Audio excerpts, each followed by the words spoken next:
আজকের বাংলাদেশ এমন একটি জায়গায় পৌঁছে গেছে যেখানে গুম খুন এবং এই গুম খুন করার জন্য আজিজ এবং বেনজিরদেরকে তৈরি করা হয়েছে। আজকে দেখেন, পুলিশের মতন প্রতিষ্ঠানকে এই সরকার ধ্বংস করেছে, সেনাবাহিনীর মতন প্রতিষ্ঠানকে এই সরকার ধ্বংস করেছে। আজকে এই সরকার ক্ষমতায় থাকার জন্য এভাবে আজকে রাষ্ট্রযন্ত্রকে ধ্বংস করেছে। আমরা যারা তরুণরা রয়েছি, আমরা এই রাষ্ট্রকে কখনোই আমরা ধ্বংস হতে দিতে পারি না। এই রাষ্ট্রকে আমাদের রক্ষা করতে হবে, এই রাষ্ট্রকে আমাদের বাঁচাতে হবে। আমরা অতীতে যেভাবে আন্দোলন সংগ্রাম করেছি, যুগপৎ আন্দোলন করেছি, এখন হয়তো ওইভাবে নির্বাচনের পরে আন্দোলন সংগ্রাম আমরা গড়ে তুলতে পারি নাই। কারণ মানুষের মধ্যে এক ধরনের হতাশা রয়েছে, সবাই হতাশ, সবাই মনে করেছিল যে পরিবর্তন হবে। এই যে রিক্সা চালক ভাইরা এইখানে আছে, তারাও আমরা দেখেছি যে বিএনপির মিছিলে, আমাদের মিছিলে তারা অংশ নিয়েছে, এখনও তারা এইখানে এসে কথা শোনে। অর্থাৎ দেখেন, আজকে হতাশা মানুষের মধ্যে কাজ করছে। আজকে মানুষ এই কারণে কিন্তু মিছিল মিটিংয়ে সেইভাবে উপস্থিত হচ্ছে না। কিন্তু আমরা যারা রাজনৈতিক কর্মী রয়েছে, আমরা যারা সংগঠক রয়েছে, আমাদেরকে জনগণের এই হতাশা দূর করার দায়িত্ব নিতে হবে। আমাদেরকে এই কর্মীদেরকে বুঝাতে হবে, আমাদেরকে জনগণকে আবার তাদেরকে বুঝিয়ে রাজপথে আনতে হবে।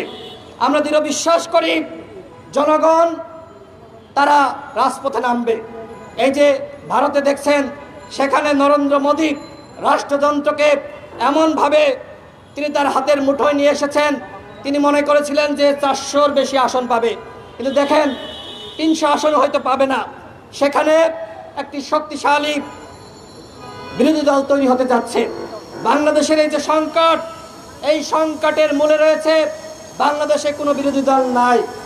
জাতীয় পার্টি কোনো বিরোধী দল বন্ধুগণ? জাতীয় পার্টি কোনো বিরোধী দল না, জাতীয় পার্টি আজকে দালালে পরিণত হয়েছে। সুতরাং আমরা যারা তরুণ সমাজ রয়েছে, আমাদেরকে জনগণকে বোঝাতে হবে এবং তরুণদের নেতৃত্বেই বাংলাদেশে আন্দোলন সংগ্রাম গড়ে তুলতে হবে। আমরা দৃঢ় বিশ্বাস করি এদেশের জনগণ জেগে উঠলে অবশ্যই গণঅভ্যুত্থান রচিত হবে এবং বাংলাদেশের মানুষের মুক্তি মিলবে ইনশাআল্লাহ। প্রবাসী ভাইরা এবং যারা বিদেশগামী রয়েছেন, তাদেরকে বলবো, আপনারা ভয় পাবেন না, আপনারা সোচ্চার থাকুন। আমরা আপনাদের সাথে রয়েছি। প্রবাসী অধিকার পরিষদ আপনাদের সাথে রয়েছে, শ্রমিক অধিকার পরিষদ আপনাদের সাথে রয়েছে, গণ অধিকার পরিষদ আপনাদের সাথে রয়েছে। আমরা আপনারা যে হয়রানির শিকার হচ্ছেন, যতক্ষণ না পর্যন্ত সরকারের এই 4 জন এমপির বিচার হচ্ছে, যতক্ষণ না পর্যন্ত এই সিন্ডিকেটকে মুক্ত করা হচ্ছে, যতক্ষণ না পর্যন্ত তাদেরকে গ্রেপ্তার করা হচ্ছে, আমরা ইনশাআল্লাহ প্রতিবাদ প্রতিরোধের মাধ্যমে আপনাদের পাশে থাকবো। ধন্যবাদ সকলকে।